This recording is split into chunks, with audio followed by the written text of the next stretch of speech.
Saudara yang dikasihi dan mengasihi Tuhan, selamat hari Minggu. Memasuki minggu ketiga Prapaskah ini, marilah kita beribadah kepada Tuhan dengan menghayati bahwa meskipun secara fisik kita belum bisa masuk ke rumah Tuhan atau di gedung gereja dan masih harus beribadah dari rumah kita masing-masing, tetapi kiranya hal itu tidak menghalangi kita untuk mengarahkan diri kepada Kristus, Raja Gereja. Marilah dengan bangkit berdiri, kita memuliakan namanya seraya menyanyikan Kidung Jemaat 161, bait yang keempat dan kelima, segala kemuliaan.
Kebaktian Minggu Prapaskah ketiga ini terselenggara karena pertolongan Tuhan Pencipta semesta dan yang senantiasa memelihara kita.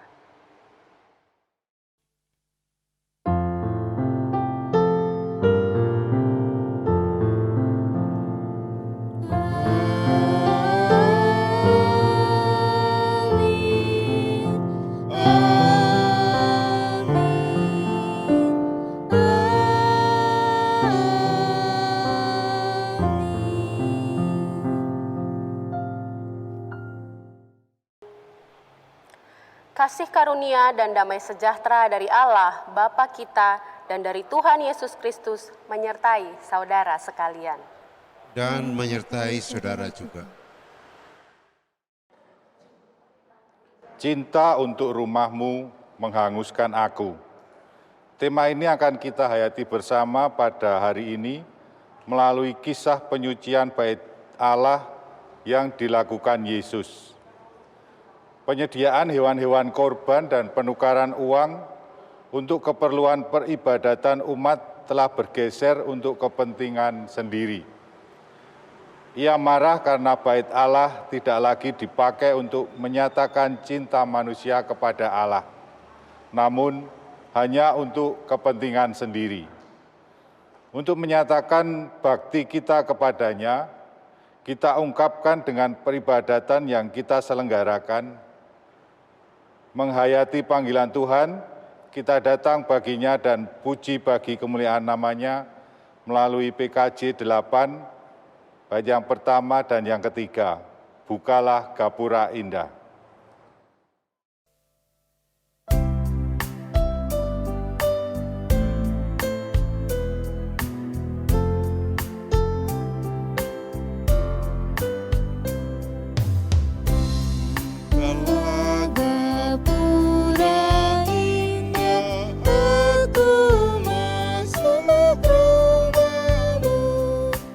Agar aku bahagia.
Bapak Ibu jemaat yang dikasihi Tuhan, sebelum kita melanjutkan ibadah ini, marilah kita mengakui dosa kita melalui pengakuan dosa. Mari kita berdoa. Ya Kristus, kami datang dengan pengakuan bahwa seringkali kami menjalani hidup dengan memusatkan kepada diri kami sendiri. Kami sering menutup mata atas cinta-Mu yang besar atas hidup kami.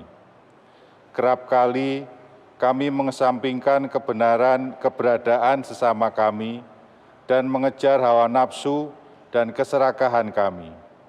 Ajar kami untuk kembali memusatkan hidup hanya kepada Kristus yang mampu memberi diri dan berbagi sebagai perwujudan cinta. Inilah pengakuan kami. Dalam rahmat-Mu kami memohon pengampunan, belas kasih karunia, dan bersihkanlah ya Tuhan atas dosa kami. Amin.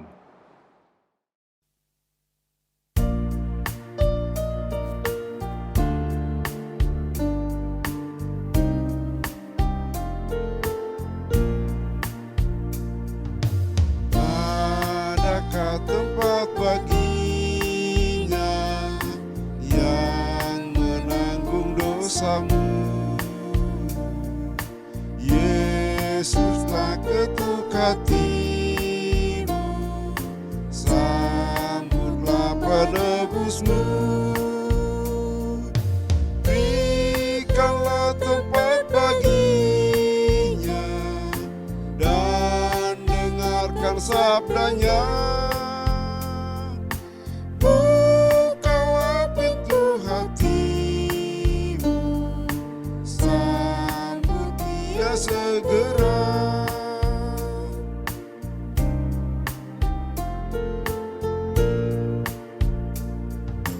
Bila hanya nikmat dunia kau kejar selalu terus, kelak tempat pun tiada lagi bagi Yesus penebus.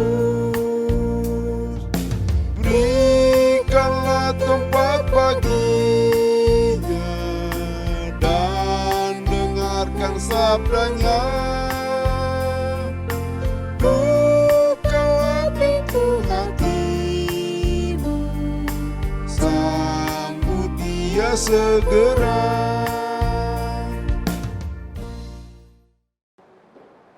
Setelah Tuhan mengampuni dosa-dosa kita akan menerima berita anugerah dari Tuhan. Kepada setiap orang yang telah menyesali dan mau bertobat dari segala dosanya, berita anugerah Tuhan berbunyi, "Dosaku kuberitahukan kepadamu, dan kesalahanku tidaklah kusembunyikan.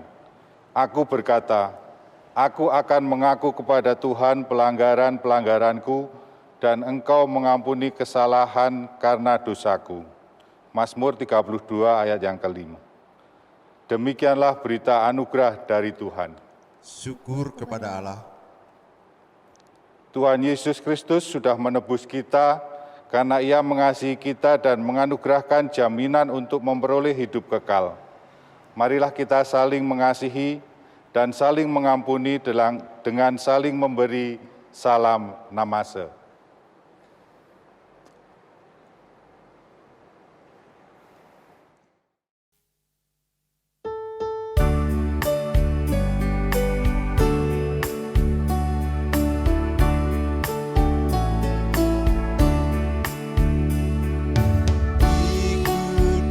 Saja Tuhan, jalan damai bagiku. Aku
kita akan sama-sama merenungkan firman Tuhan.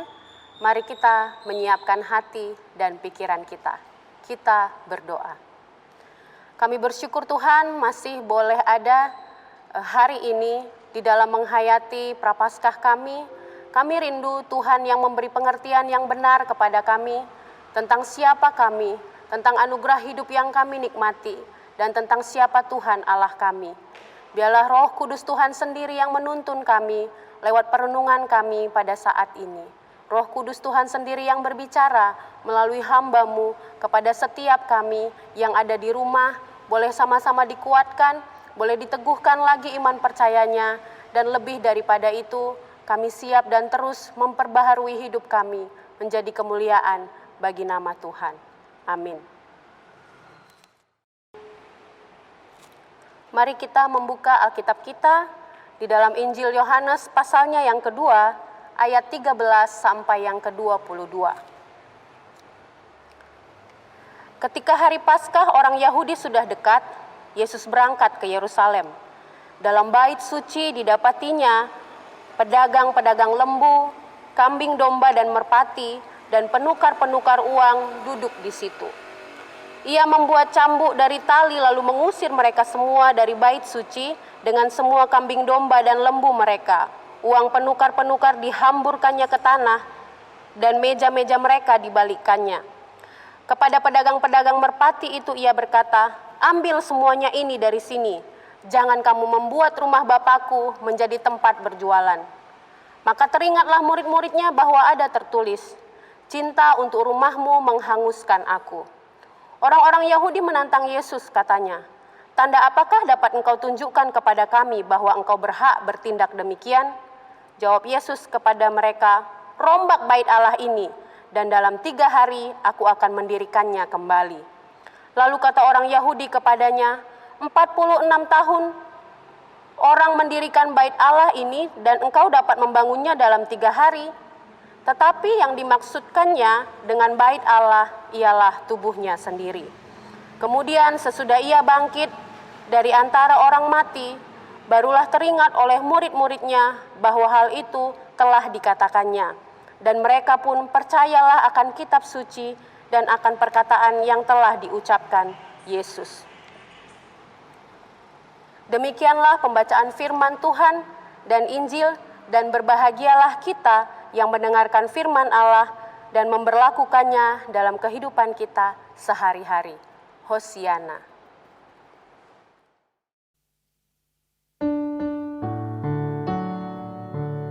Hosiana, Hosiana, Hosiana.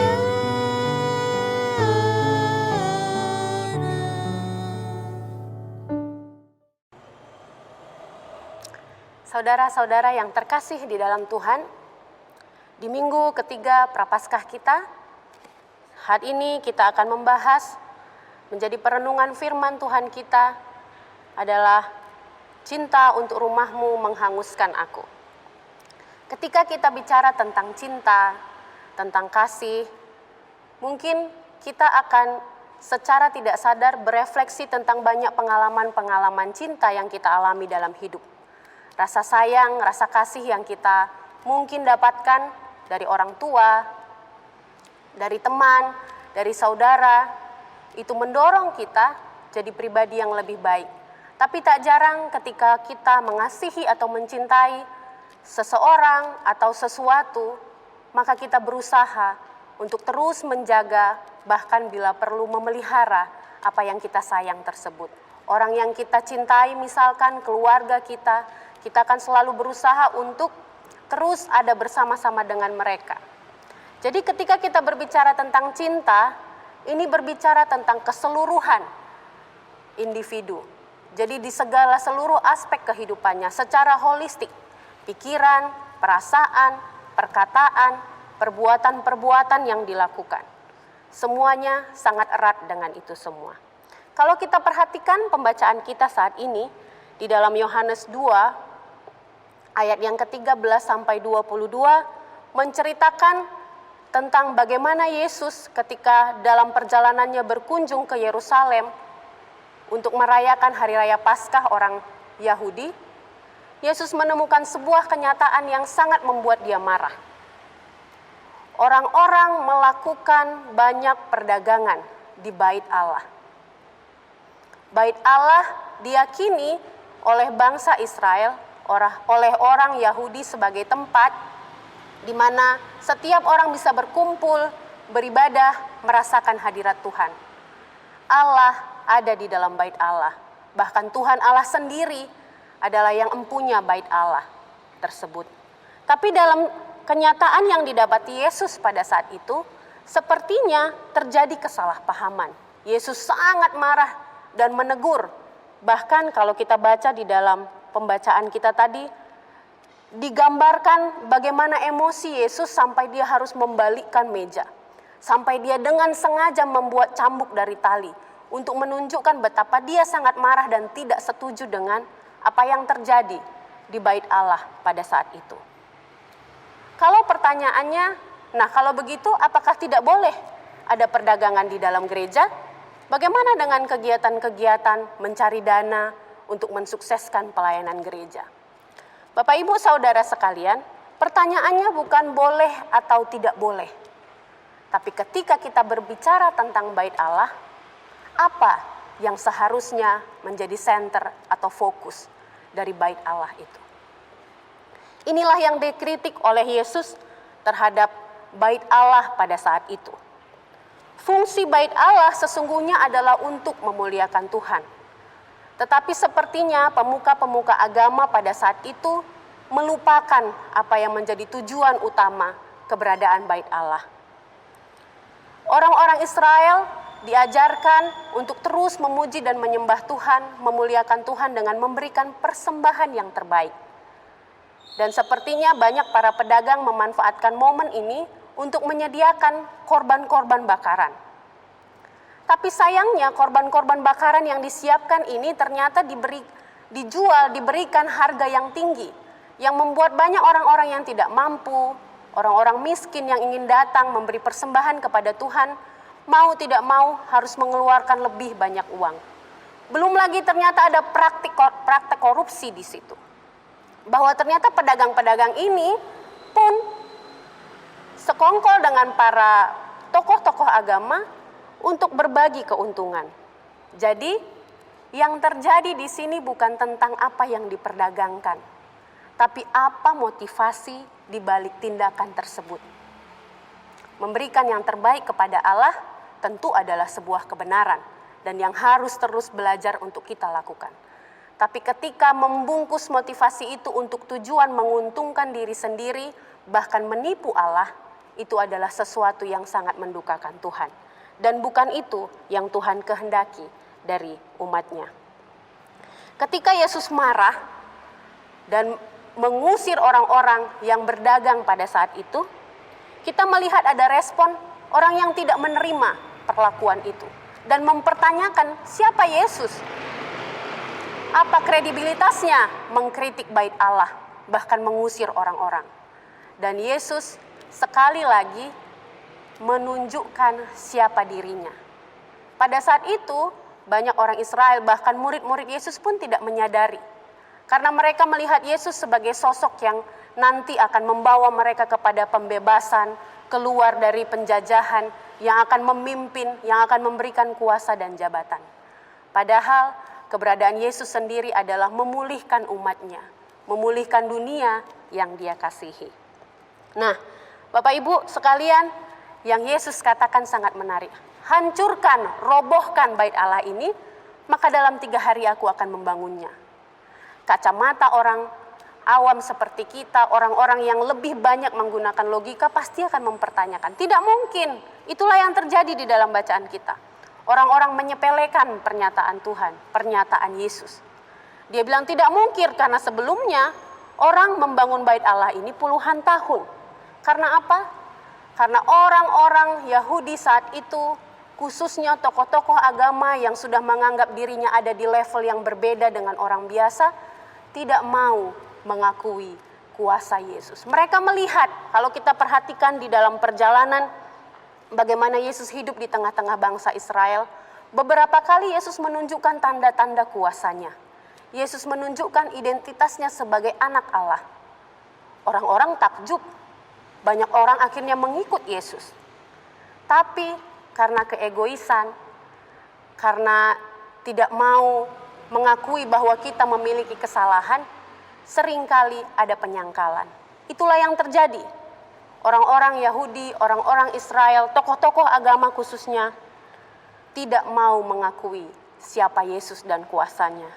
Yang ada malah mereka sibuk mengatur taktik, mencari cara untuk menghancurkan, bahkan melenyapkan Yesus yang dianggap mengganggu tatanan yang sudah ada di tengah-tengah bangsa Israel. Cintaku untuk rumahmu menghanguskan aku. Rumah Allah, tempat di mana Allah berdiam, tempat di mana kuasa Allah menjadi begitu nyata, tempat di mana manusia bisa merasakan hadirat Allah. Karena begitu cinta terhadap rumah ini, Yesus sendiri berkorban untuk melakukan pemulihan. Memberi makna yang baru bahwa bait Allah, gereja Tuhan, fokus utamanya haruslah tentang Allah itu sendiri. Bukan tentang manusia dengan segala ambisinya, dengan segala egonya, bahkan dengan segala kepentingan pribadinya. Karena Allah mengasihi dunia dan menjadikan gereja sebagai salah satu yang bisa dipakai Tuhan untuk menyatakan kebenarannya, Allah tidak mau bait Allah berubah fungsi. Allah tidak mau gereja bukan lagi menjadi sumber kebenaran. Ketika kita bicara tempat-tempat yang kotor, tempat-tempat yang penuh dengan dosa, mungkin di dalam pikiran kita tempat-tempat itu adalah tempat perjudian. Tempat-tempat itu adalah bar, tempat di mana orang mabuk dan melakukan banyak hal-hal yang mendukakan hati Tuhan. Tapi sesungguhnya gereja bisa jadi juga melakukan hal yang sama dengan cara yang sangat berbeda, yaitu melupakan Tuhan. Rumah Tuhan, tapi di dalamnya tidak ada Tuhan. Bait Allah, tapi di dalamnya yang terjadi adalah pemujaan terhadap egoisme manusia. Ketika Yesus berbicara tentang cinta kepada rumah Allah, maka Yesus mengorbankan dirinya. Dia rela dicaci, dia rela dimaki, bahkan disingkirkan oleh orang-orang. Tapi ternyata apa yang Yesus lakukan itu akhirnya mencelikkan mata para murid. Di akhir bacaan dikatakan bahwa akhirnya murid-murid mengerti. Setelah sekian lama berjalan bersama Tuhan, mereka terus punya persepsi yang berbeda. Yesus menjadi raja di dunia, padahal Yesus menjadi Mesias untuk selama-lamanya secara ilahi. Inilah yang menjadi pengingat bagi kita sekalian, Bapak Ibu, Saudara, bahwa sesungguhnya kita ini pun adalah bait Allah. Kita ini pun adalah tempat di mana roh Allah berdiam. Saat ini di dalam kita menghayati masa prapaskah yang mungkin sudah kita lakukan bertahun-tahun. Setiap tahun kita melakukannya. Mari kita selidiki diri kita. Sudahkah di dalam diri kita yang bertahta adalah Tuhan atau ambisi kita? Sudahkah yang bertahta dalam kehidupan kita adalah kasih Kristus atau emosi-emosi kita? Bait Allah berbicara tentang kemunculan kasih Allah itu sendiri. Hari ini menjadi perenungan kita bersama. Ketika Yesus mengalami kematian, kematiannya berkuasa. Karena apa? Karena dengan dia mati, dia bangkit, memulihkan gereja, memulihkan makna dari keberadaan Allah itu sendiri, mencelikkan mata orang-orang, terlebih murid-murid Yesus pada saat itu. Maka kita pun tidak akan bisa menjadi selamat ketika tidak mengalami kematian. Dalam artian bukan tentang kita bersyukur karena Yesus sudah mati, kita tidak perlu mati. Seharusnya bukan begitu. Karena Yesus sudah mati dan bangkit, maka kita pun perlu mengalami kematian terhadap hal-hal yang negatif dalam diri kita. Kita perlu belajar mematikan egoisme kita. Kita perlu belajar mematikan ambisi-ambisi pribadi kita. kita perlu menyangkal diri kita untuk benar-benar menjadikan Yesus hidup di dalam kehidupan kita, nyata di dalam setiap langkah-langkah kita. Ketika kita mencintai Tuhan, kita tahu bahwa itu karena Tuhan telah memilih kita dan berkorban untuk kita. Respon kita adalah tentunya menghayati kasih ini dengan terus juga melakukan pengorbanan-pengorbanan yang memuliakan Tuhan. Bentuk pengorbanan kita bukan tentang kita harus mati secara fisik, tapi terlebih-lebih selama kita masih diberikan kehidupan, kita belajar mematikan hasrat-hasrat duniawi kita yang cenderung membuat kita jatuh ke dalam dosa. Pengorbanan-pengorbanan inilah sebuah proses di mana kita belajar menghanguskan sisi kemanusiaan kita yang sangat rentan terhadap dosa, tapi semakin memuliakan Tuhan. Cinta Yesus kepada Allahnya, ketaatannya kepada Allahnya, merelakan Yesus melakukan apa yang mungkin secara fisik merugikan dirinya, tapi pada akhirnya menjadi kemuliaan yang membuat manusia sadar, yang membuat kita pun saat ini sadar bahwa sebagai bait Allah yang harus menjadi pemimpin, yang harus berkuasa di dalam kehidupan kita adalah Allah itu sendiri. Yang menjadi pemimpin di tengah-tengah gereja kita adalah Allah itu sendiri. Bukan egoisme kita, bukan ambisi kita, bukan agar kita dilihat lebih baik daripada orang lain. Cinta Yesus membuat dia mengorbankan dirinya. Cinta kita kepada Allah pun harusnya demikian. Kita mau belajar berpengharapan sekalipun dalam penderitaan. Berani menyatakan kebenaran. Ini yang banyak orang bergumul melakukannya. Ketika akan menyatakan sebuah kebenaran, tentu akan mendapatkan respon dari orang-orang yang tidak siap dikritik. Tapi ketika Yesus berbicara tentang cinta kasih, dituliskan di dalam Alkitab bahwa dia menegur dan dia menghajar orang yang dikasihinya. Kita pun demikian. Firman Tuhan pada saat ini mengingatkan kita kembali bahwa marilah kita menilik ke dalam hati, melihat apakah Tuhan masih menegur kita atau tidak di dalam kehidupan kita. Ketika kita mendapati ada hal-hal yang salah, kita sadar itu sesuatu yang tidak benar, berarti Allah masih mengasihi kita dengan menegur kita.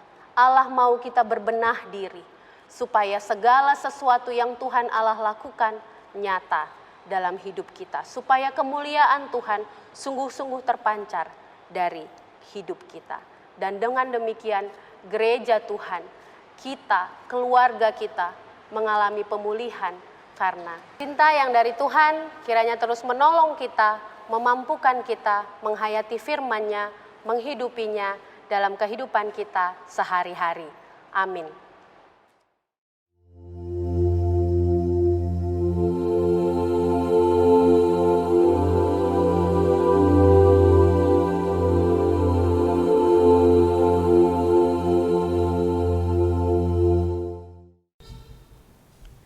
Saya mengundang jemaat untuk berdiri.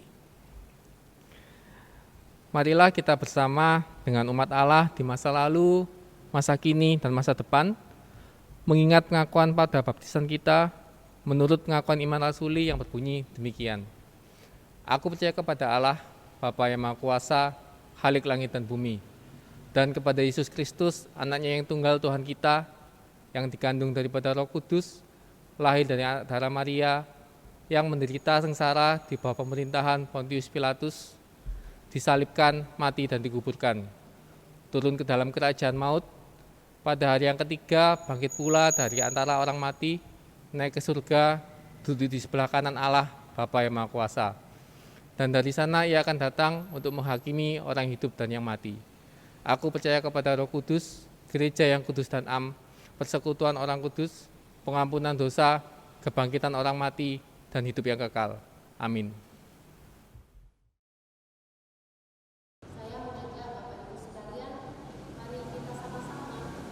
Menyatukan hati kita, kita menghantar syafaat kita kepada Tuhan. Allah Bapa yang bertahta di bumi seperti di surga, kami bersyukur Tuhan untuk anugerah kehidupan yang masih menjadi bagian kami saat ini. Di tengah-tengah segala hal yang Tuhan izinkan kami alami, kami mau menyatukan hati kami mau berdoa untuk sahabat-sahabat kami, saudara-saudara kami.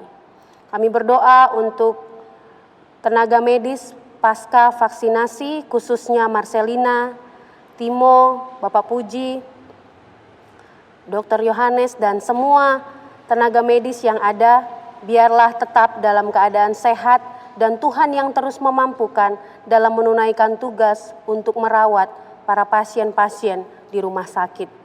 Pada saat ini pun Tuhan, kami berdoa untuk pemberlakuan pembatasan kegiatan masyarakat di Jawa Timur.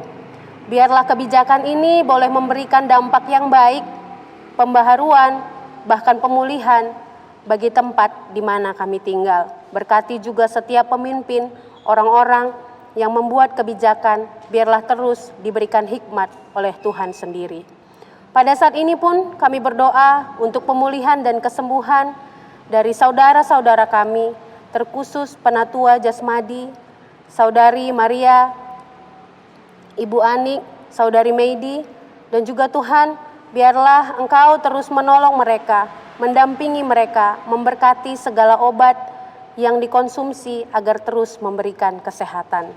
Berdoa juga untuk pemulihan kesehatan dari Ibu Eli, Penatua Tan, Ibu Lili Wartatik, Ibu Lena, Ibu Holili, Penatua Heri Wahyudi.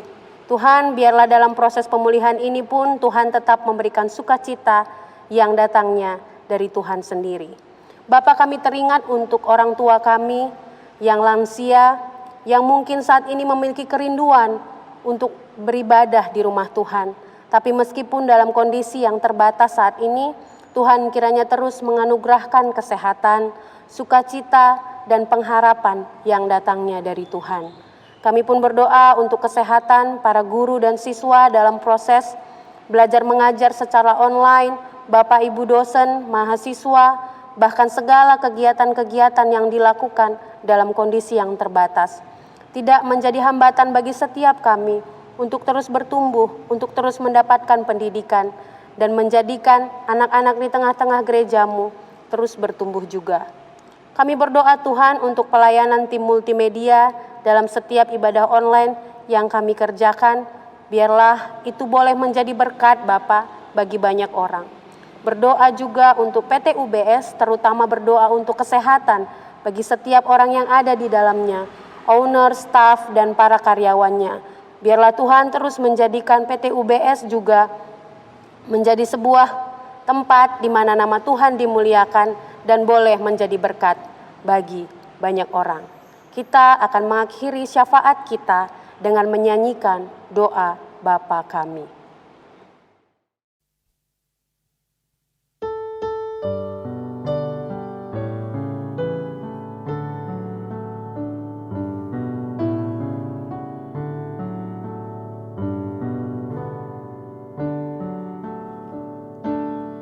Bapa kami yang ada di surga, dikuduskanlah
Marilah kita mengingat kasih Tuhan melalui persembahan yang akan kita haturkan kepada Tuhan.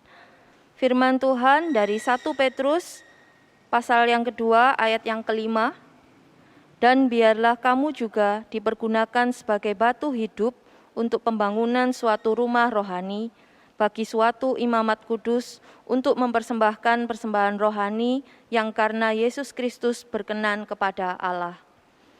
Untuk persembahan bisa kita masukkan ke dalam amplop dengan diberi tanggal, bulan, tahun pelaksanaan kebaktiannya, dan kemudian dikumpulkan dan dimasukkan ke kantong persembahan pada saat kebaktian sudah dapat dilakukan di gedung gereja lagi, atau dimasukkan ke kotak persembahan di depan kantor gereja di gedung baru pada jam kantor, maupun dapat ditransfer ke rekening A Bank BCA nomor rekening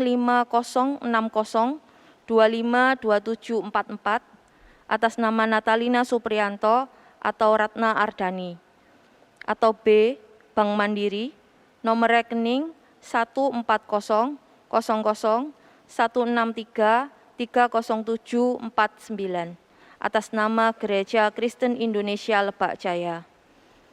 Marilah sambil mengumpulkan persembahan, kita pujikan lagu pujian dari PKJ 146 ayat yang pertama dan ketiga, Bawa Persembahanmu.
Mari jemaat sambil berdiri kita naikkan doa persembahan kita.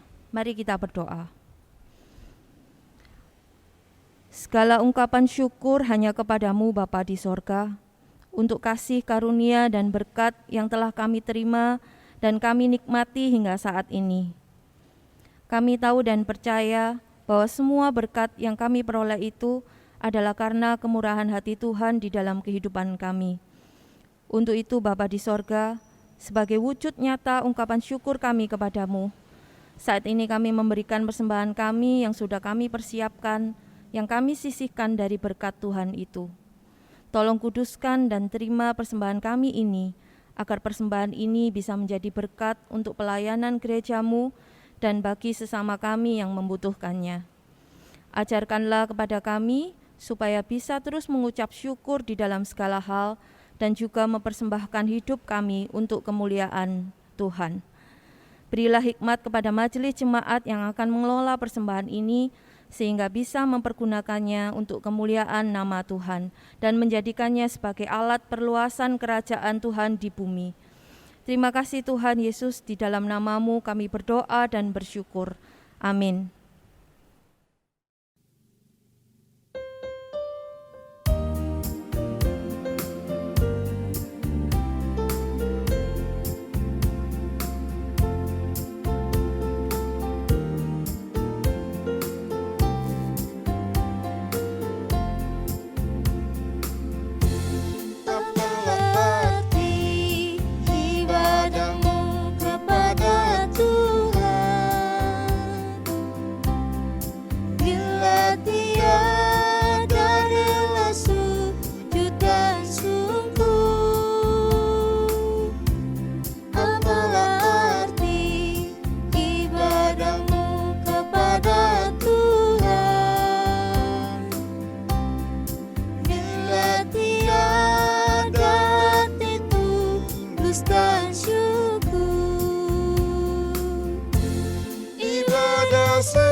Saudara-saudaraku, rayakanlah setiap perjumpaan dengan Kristus dalam seluruh aspek kehidupan kita.